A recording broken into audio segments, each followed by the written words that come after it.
Hey, let's talk about the top 7 expert tips I can tell you for selling your rundown house. Are you selling a rundown house? Sometimes that can feel very overwhelming. Whether it's due to financial constraints, time limitations, or simply not knowing where to start, you're not alone. I'm going to walk you through how to sell a fixer-upper.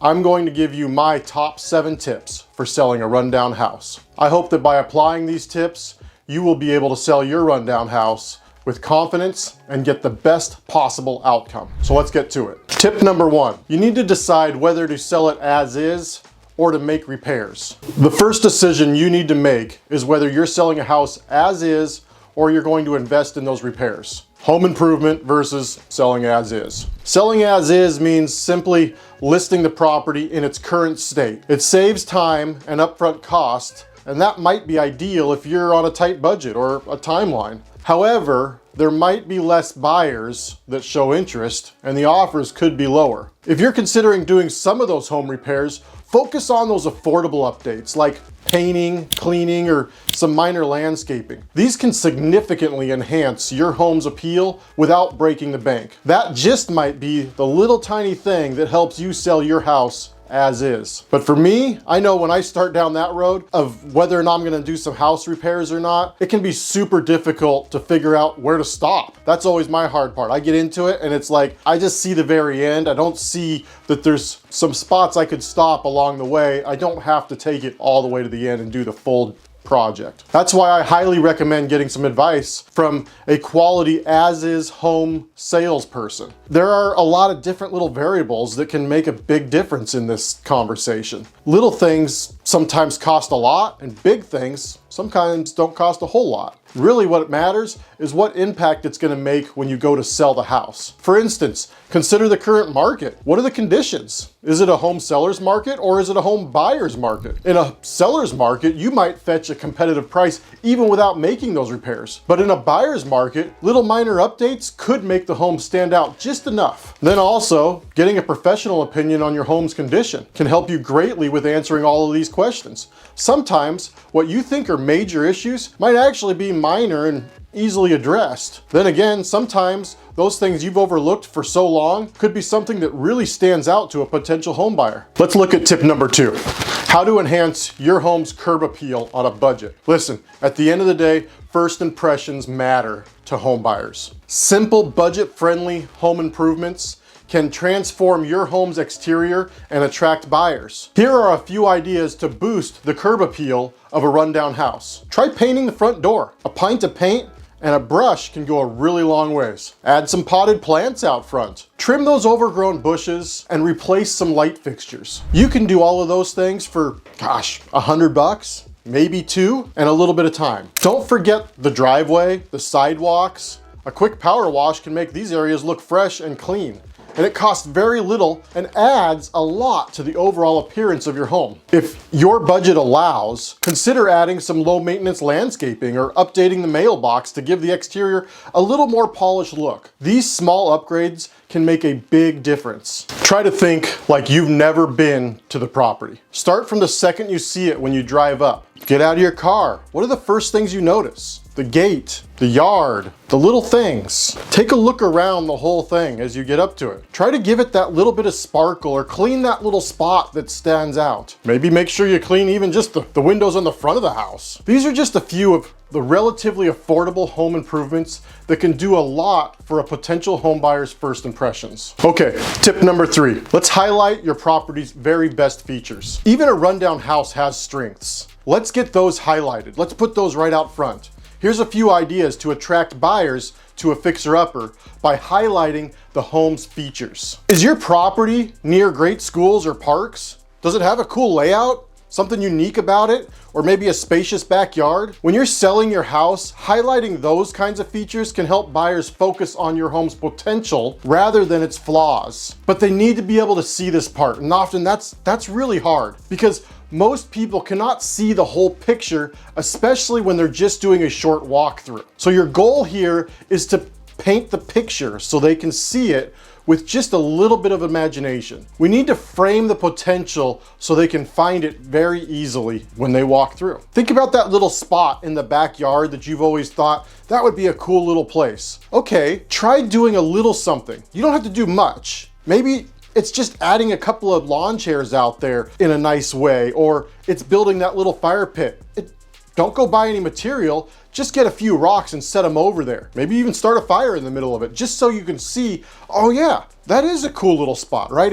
It sparks the imagination. Showcasing a flexible floor plan or a unique architectural designs, that can also help make your home more appealing to creative buyers or investors. You might also consider staging certain rooms to help buyers visualize the property's possibilities. For example, setting up a cozy office space or creating an inviting dining area can leave a little bit of an impression that, oh yeah, I can make that work. They might not like what you do, but they might have some ideas of their own. And you start to just frame it a little bit so they can see the potential. Now, I always recommend having a house cleaned and staged by professionals. If you do nothing else, do this. It makes such a huge difference. A good cleaning just deals with all the little things, gets the dust off the corners, all that kind of stuff. And then the stagers, like a good stager is worth so much and they don't cost very much at all in the big scheme of things. A good stager can paint that picture better than you and me and 4 other people put together. That's what they do on a professional level all day long, every day. Lean on people like that to help you. Okay, tip number 4. Let's set a realistic asking price. Pricing your home correctly is so crucial for attracting serious buyers. When pricing a rundown house, I would say this is even more important than staging, how it looks, any of those other things. Because before they ever see the house, before anything else, they're gonna find it based on the price range that it's at. Any real estate agent can provide you with a simple comparative market analysis. You'll hear it called CMA. That's comparative market analysis. But keep in mind that these can easily be very poorly produced and they can easily be manipulated. I'm not saying that's what everybody does, but just keep in mind, any real estate agent can do that. It's part of their toolbox that they're handed when they become an agent. That goes both ways. Any professional just about anywhere that has done real estate at all has the ability to come up with some price numbers. So keep that in mind. It really matters who you're working with more than what they can provide you. A lot of times those tools they have are pretty standard tools. Check out my other video called Real Estate Agents and Investors 5 Key Differences. In there I touch on a few things, but most importantly I want you to understand that you need to be able to trust and work with whatever professional you choose to work with. You can also consult with other real estate professionals to determine a fair asking price. Even some of the online home pricing resources can be a great starting point. But keep in mind, those services price homes based on being in very good condition. You need to then consider the real cost of getting the home to that status and adjust the numbers accordingly. So Zillow or Realtor or several of those other websites out there, Redfin, right? All those different websites you find, they're gonna come up with a number and they're using comparable properties out there and they're pretty strong machines that work fairly well, but they're comparing to properties that are in really good condition. And so if you're selling a house that's not in that condition, you've got to do the work to figure out the difference in what it takes to actually get to that condition and then adjust all of your numbers accordingly to get into the right price range. And sometimes that might take a little bit of that professional thought to help there. So there really is some professional thought, some professional opinions that can help you figure out your home pricing strategy. And remember, setting that price too high could discourage interest, while pricing it too low might leave some money on the table. So consider how your asking price aligns with your selling strategy. If you're targeting investors, they'll be looking for a deal. So transparency about your pricing rationale can build a lot of trust. Then having a good idea of what it costs them to do their work can be very helpful in setting a good asking price for your home. But that takes knowing an investor, talking to investors, figuring out what it actually takes for them to do their work. It's not just as simple as go do the work, because they often have other costs around doing business in general and being able to buy the property. And so they have to take all of those pieces into account. So be prepared to adjust your price based on market feedback too. If you decide to list the home for sale on the open market using the MLS, for instance, you will usually know pretty quickly if you're in the right price range. If the property isn't generating enough interest, a slight reduction could bring in some more buyers. And interestingly, if it gets a lot of attention and offers come in quickly, this can often help you get a better price. That interest can drive the price up, because if all of a sudden you have 4 or 5 or 6 people that are very interested and they start turning in offers, well, a good real estate agent is gonna help you navigate working with all those other real estate agents, and they're gonna work together to make offers that are competitive with each other, and ultimately that works out well for you because they can compete while you end up getting a better price at the end of the day. Okay, tip number 5, use targeted marketing strategies. Let's talk about how to market a rundown house. Effective marketing of a fixer-upper is key,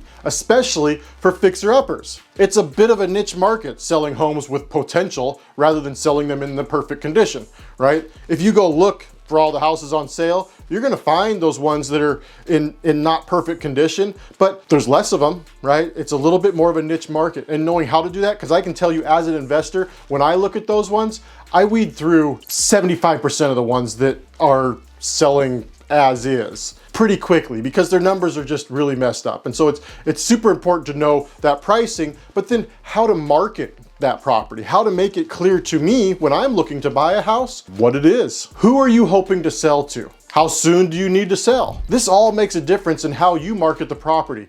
If you'd like to talk more about that part, I'd be happy to sit down with you and talk about all the details and nuances here. I can go on for a really long time, and I don't want this video to go on for too long, and I don't want to bore you with all those details. But if you get serious about wanting to ask those questions and get into those pieces, give me a call. Let's sit down and talk about it. Here are just some general real estate marketing tips to consider though. High quality photos go a very long ways. Everyone, all of us that are out there buying properties can very quickly tell the difference between an agent who doesn't care and uses their phone to pop off some pictures and just gets it out there for you, and the one who actually puts work into helping it look right. And I know it's not all about the looks, and I know it's like, hey, we're just selling this house, who cares what the pictures look like? Listen, it matters. It makes a difference to all of us. At the very least, it tells us there's a professional working on selling this house. That's gonna make it a whole lot easier on me when I go to start working with this potential situation or this potential deal. At least some staging, okay? Do just a little bit of staging, even if it's really simple. Even if you don't hire a stager, although I highly recommend you do, because they do not cost very much.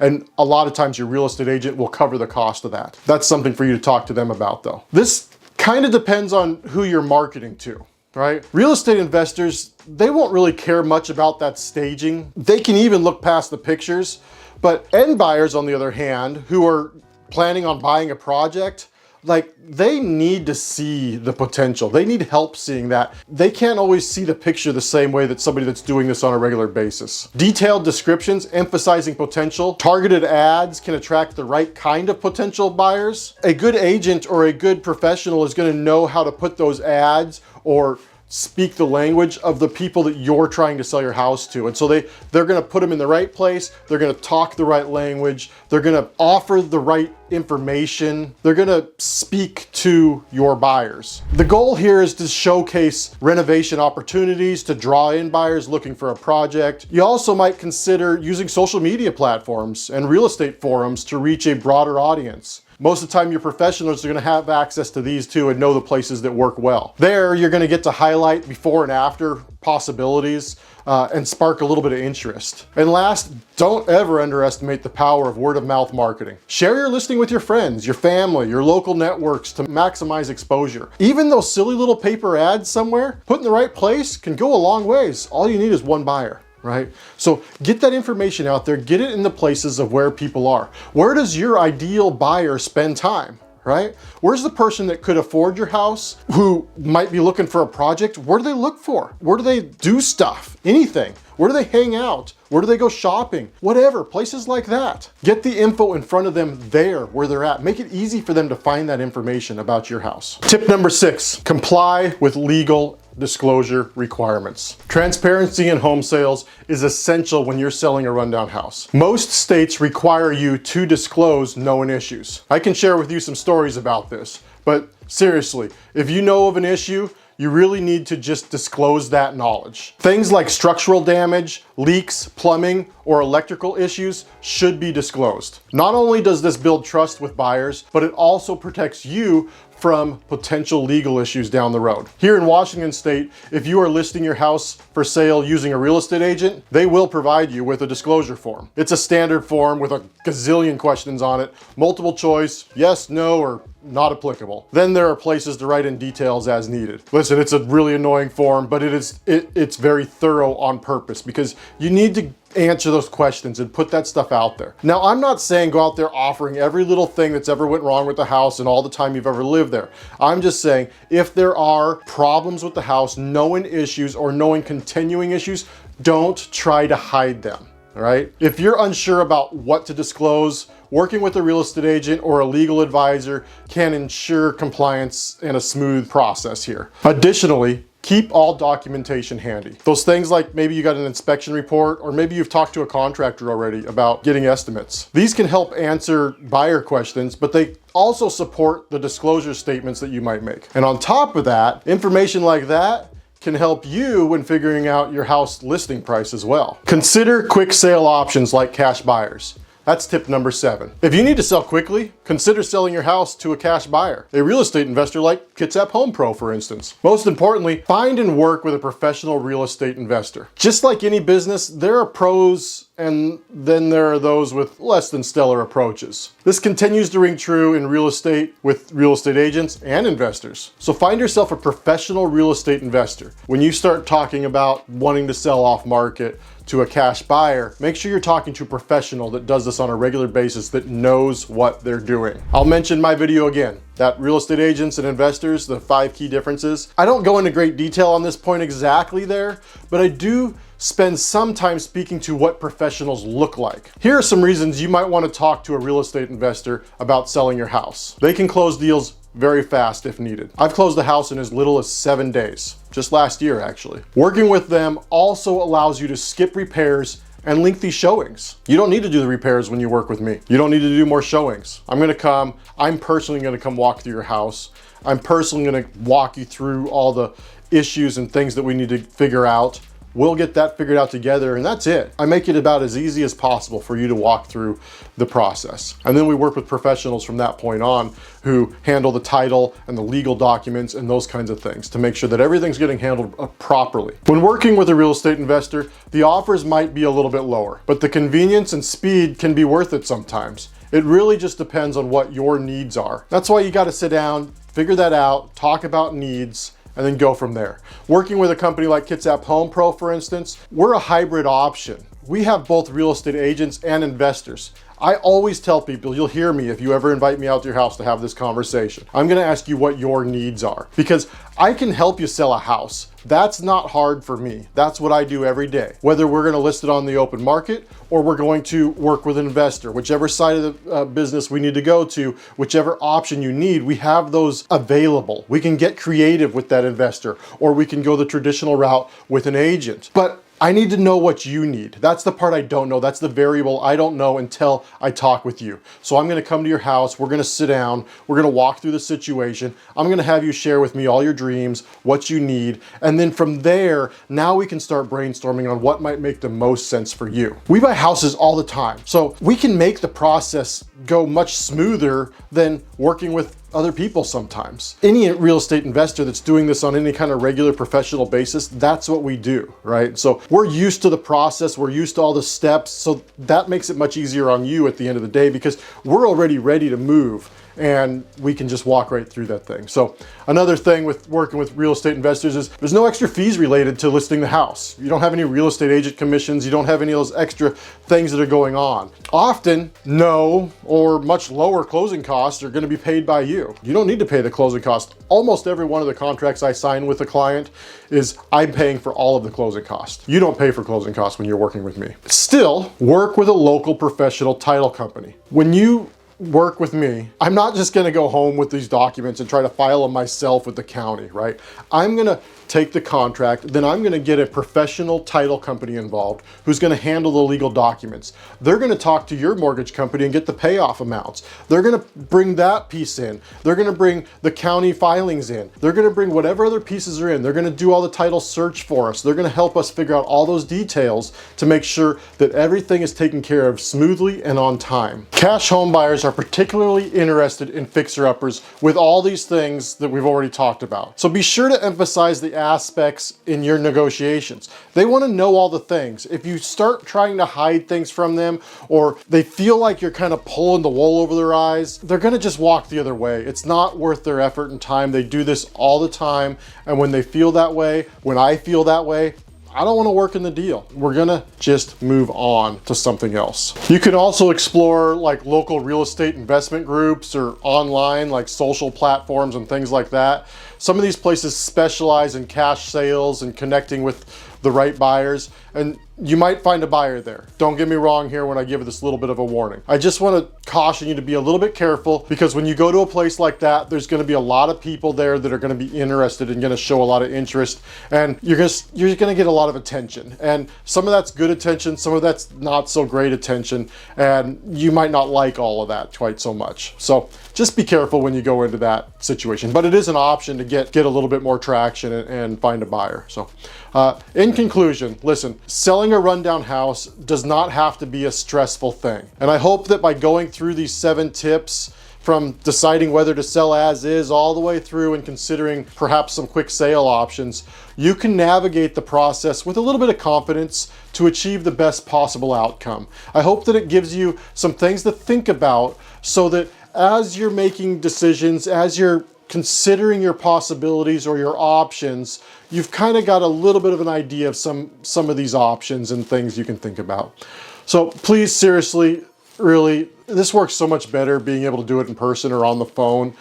If you've got questions, reach out. I'd be happy to do some brainstorming with you. Seriously, you're not gonna bother me with that. That's the part of this business that I like to do. All the rest of it is like work. That's the part that I like doing. Sitting down with people, walking through the situation, figuring out what the needs are, and then coming up with like some best options or some recommendations. And quite frankly, working with me is not usually the best option, because I'm an investor, right? Most of the people that come to me, my recommendations are to work with a real estate agent, and I've got recommendations for that, or we've got some real estate agent options in-house as well that we can point you towards. But I'm the guy that does this part. I come and talk, I brainstorm, I work through the thing. So if that's where you're at, if you're ready to talk about what's going on and figure out what your next steps are, give me a call. Let's talk, let's figure that out. Hit us up on our website. There's a form right there you can fill out. KitsapHomePro.com. That's Kitsap like the county, Kitsap County, KitsapHomePro.com. Thanks for watching. If you found this video helpful, give it a thumbs up, share it with somebody else. Don't forget to subscribe for more real estate tips, and we'll see you next time. Take care.